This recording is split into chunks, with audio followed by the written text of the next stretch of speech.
Can you share with the audience what your grandmother taught you about money and success that every ambitious woman should know?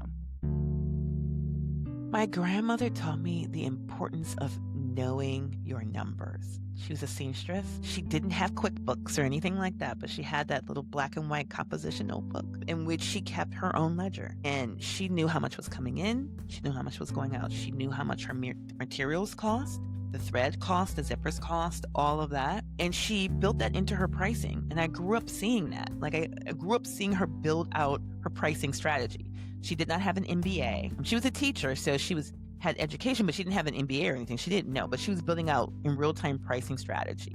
You're listening to Everyone's Talking Money, the show that's all about making life richer. Whether you're here to crush debt, build wealth, or finally feel in control of your cash, you are in the right place.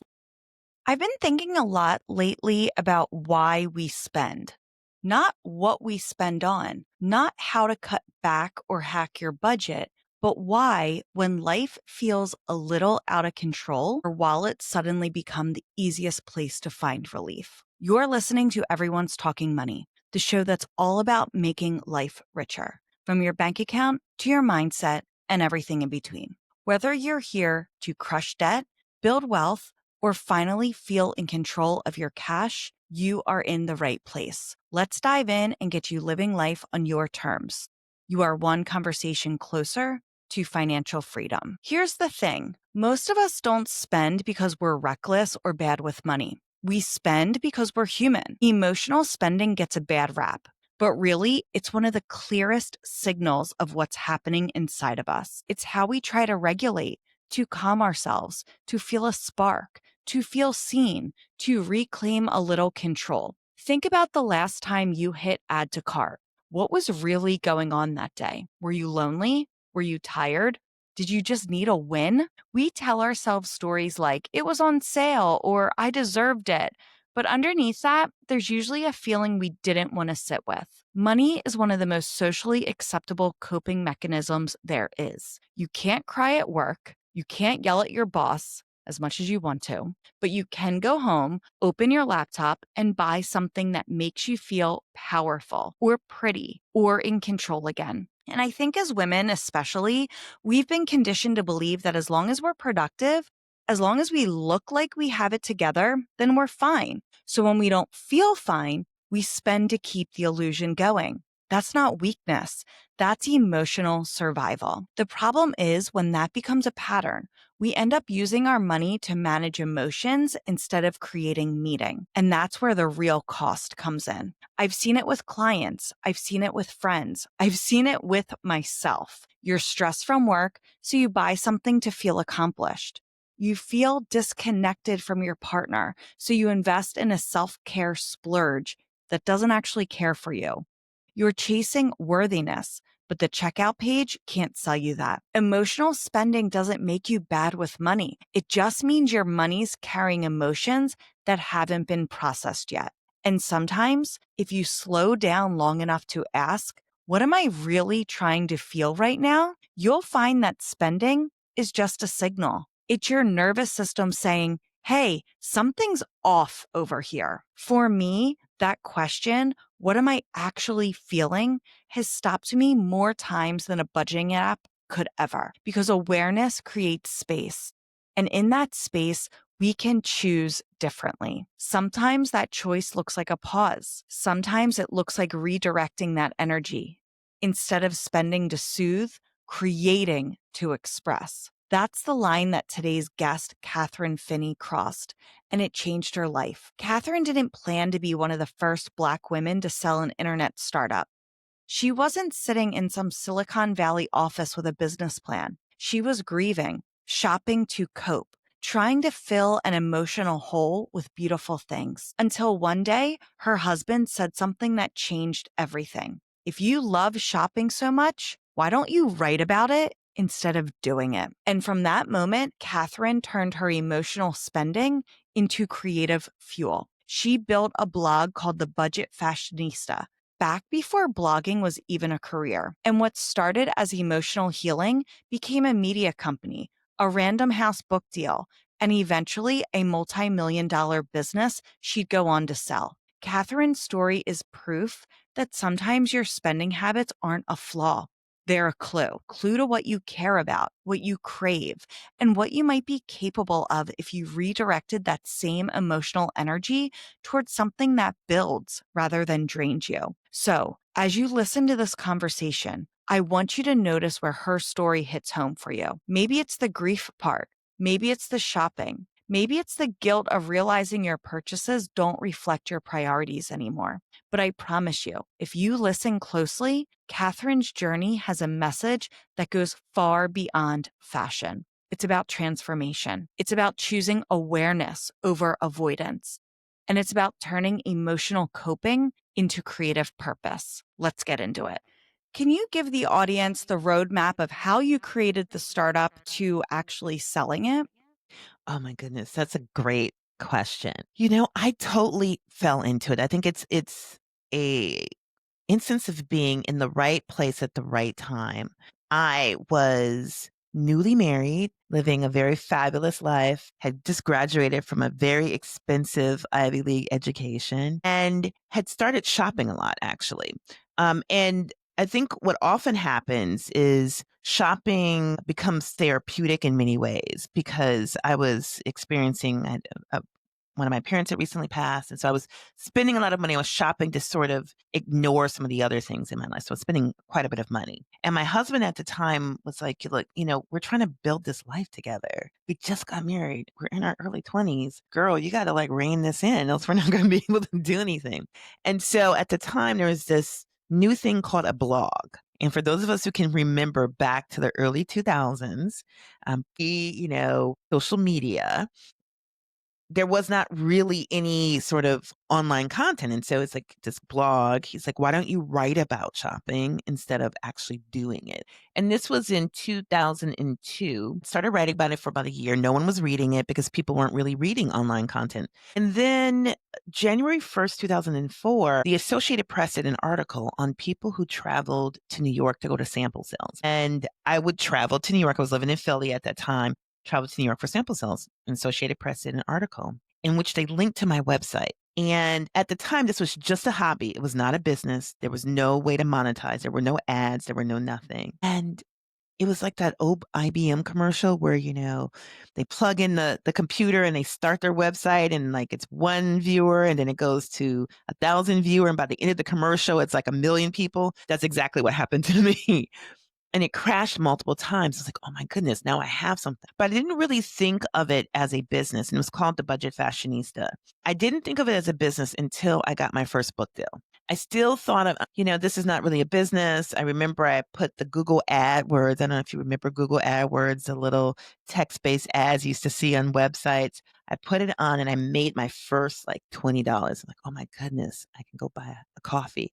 It was very exciting, but that obviously wasn't enough to support a person. It wasn't a business. It was still a hobby. And it was when I got my first book deal. And I was like, this is actually something. And my first book deal was with Random House, who's still my publisher. But it's like, wow, this is real validation. This is actually something that a market at the time, the publishing industry saw as a possibility. And so that's when it kind of like turned into real business. And then there started to be around 2005, 2006, there started to be content, sort of ad content companies being created. One of the first was a company called Glam.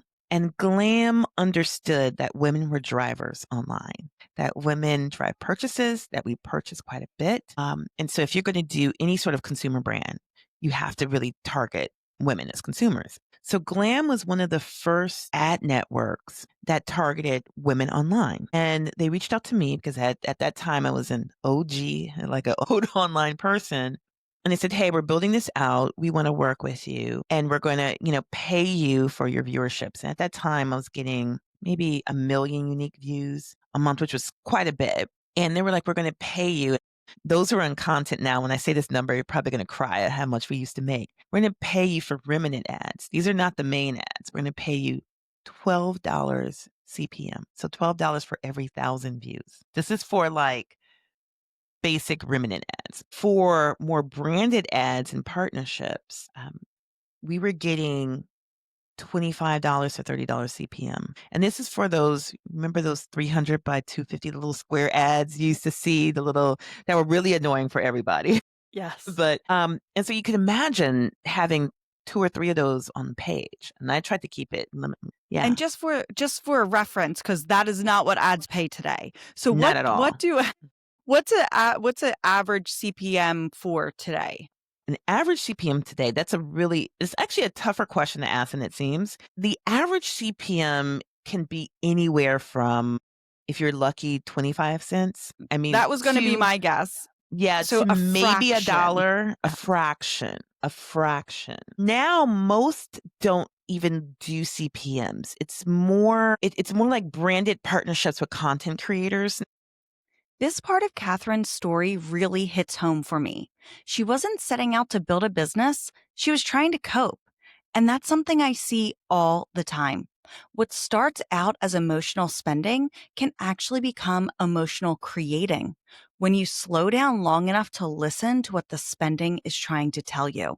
For Kathryn, it was about fashion.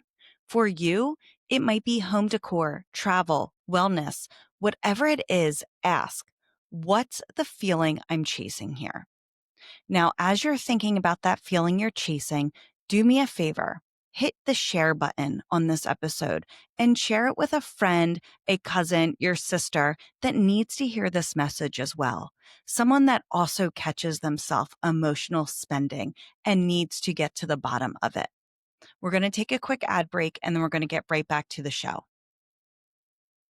So going back, there are two things I want to bring to your attention and ask you about in your story. One, when you were shopping and you said it was emotional and, you were going through a transition, you lost a parent. At that point in time, did you recognize that it was emotional, that you were using it to fill a void? Because that's very insightful. And I think that sometimes is a lot of times is missing for a lot of people. Why am I shopping? Why am I doing XYZ? No. The short answer. When I was doing no. I think what often happens, particularly when you're grieving or you're depressed, you don't even know that you're grieving or depressed. Like you haven't quite recognized it yourself yet that you're in this process. So no, I didn't know that. And I didn't really understand that probably maybe a year or two into writing the blog, where it's like I noticed I was spending less. I noticed that I was sort of going through the final stages of the grieving process, and having my ex, no, he's now my ex-husband, say to me like, "Hey, you gotta stop." Well, and the fact that men and women speak a very different language when it comes to money. Yes. And the fact that he really spoke your language when he was telling you this, because most conversations are, you got to stop shopping. Mhm. And that's it. Yeah. And from your story, he said, you got to stop shopping. And because we have these goals, right? Here are our goals. And women are very goal focused with money, where men are just, what's my rate of return? I want to accumulate and get gobs of money, where women are like, saving's not that fun. I need to have a purpose for it. So he reminded you of, hey, we have these goals we want to achieve. And then also, let's find a way to fill your time differently. So it's like all the points were hit to really make a difference, where if it was just stop shopping, this is, you're out of control, or stop shopping, this, you're going to ruin us financially. Your blog probably wouldn't have been created. He got to the why. Mm-hmm. And that was incredibly important. I think anytime, whether it's money, whether it's anything where you have someone who's going through a challenge, it's important to help them to get to the why rather than just the result, right? So he could have said, you're spending too much money to stop, and we're going to get in big arguments and, Yep. But instead he understood why I was shopping, right? The root of it. And I think that's really, really important, especially when and it's important as you think of money. And it's something that I've taken into all aspects of my life. That question, why am I buying this, is one I ask myself constantly. It's simple, but it's powerful, because when you start asking why, you stop letting autopilot spending control you. I do like fashion. I do. It's my vice. It's not a bad, I think of all the vices you could have, that's not such a bad vice. But I also ask myself when I purchase things, like, why am I buying this? Am I buying it because I really like it? Am I buying it because I'm stressed and I just want an outlet? Am I buying it because someone told me to buy it? Um, and I asked myself these questions, and it really started at that period when I was starting this blog that grew up and grew into this big media company. I was asking myself, why? And it started at that point, and I've carried it throughout in all my purchase decisions. Why am I buying this? Why am I doing this? It is very mindful purchasing, being very mindful of the things I'm purchasing. What Kathryn's describing here, asking if your purchases reflect your values, is exactly what I talk about when I say your money should tell your story. If someone looked at your last month of transactions, would they see the version of you that you want to be? And then another thing that I got through the process of starting the blog and running it and growing it was I started to learn about kind of letting things go as well, in learning how to recycle fashion. So I got into selling my clothes. I wasn't wearing it anymore. And that's something I really encourage a lot of folks to think about. We have a lot of stuff in our closet that we just do not wear or use or never need, and letting it go and selling it. And there's a whole bunch of platforms that you can use, Poshmark, eBay, all are great ways to do that. And I will often I do this even to this day. Like, I will sell my clothes and I would use the money and I will use that to then go buy my clothes for the new season. And that's been really, really helpful in helping me manage also. And also keeping my closet fairly tailored. So everything that I have is stuff that I wear. It's very mindful. Everything in my closet is something I love. And I found that that helps with curtailing spending, is asking yourself, the why behind why you're buying it. Asking yourself, how does this make me feel? Do I actually like this? It's very like Marie Kondo, right? Like, does this bring me joy? But really asking yourself when you're buying that t-shirt from even Target, right? Does this bring me joy? Does this color make me happy? Does this material make me feel good? Does this fit make me feel empowered? And if the answer is no, then don't buy it. Leave it there. Well, you're making sure that your spending matches your values. And your values, your vice you mentioned is fashion, and that's what's important to you, being surrounded by beautiful things. And I recorded an episode about this, but it's if you look at all of your transactions, do they match your values? Like, could someone guess your values or what you believe in or what you want your money to do for you if they looked at your bank transactions? And if the answer is no, then something's out of whack. Your spending's not matching your values, or you have different values than what you thought you did. And so you are doing things that it takes people years, decades, or a lifetime to even figure out is, does this make me happy? Does this match what I want to achieve? Or does this reflect my values? And being strategic about your purchases, thinking about it and not just haphazard buying the shirt because it's on sale, or it doesn't fit me great, but it's fine. It's fine. It's good enough. You're literally doing what it takes a long time for people to realize. And that's fantastic. I mean, one of the things I think is important for all of us to realize, especially as we're going through a period of, sort of deep economic change, is that sometimes more is just more. And I find with shopping and consumerism, sometimes we're just buying to buy. And we don't even, again, it's not mindful purchasing. We're just buying it. We don't even like what we're buying. We're just buying it. And so I think taking a moment to ask yourself, why am I buying this? And I do this even for groceries, even like, why am I buying this? Like, do I even like this food? Do I even like this brand? and, and it's amazing how having your purchases match your values will impact your bottom line significantly, because money is energy. What you put money towards is what you're putting energy towards, right? And so asking yourself, like, is this something I really want? Do I really like this? It's the same with time as well, right? What am I focusing on? What does what I'm doing say about who I am? And so it's interesting that you bring up, because I just looked at my purchases. It just came off. Every summer I spend summer in Europe. This came back and I was looking at what I bought, which was a lot of fashion because it's Europe. And particularly I spent a lot of time in Paris. So it was a lot of fashion. And I looked at my expenses where this year I've decided to take a different approach to purchasing. Previously, I would do a lot of like high-end designers. And I asked myself, what type of joy, what impact does another Chanel bag have? I already have enough. There's not an extra one is not going to do anything for me. Like I can't even use them all, right?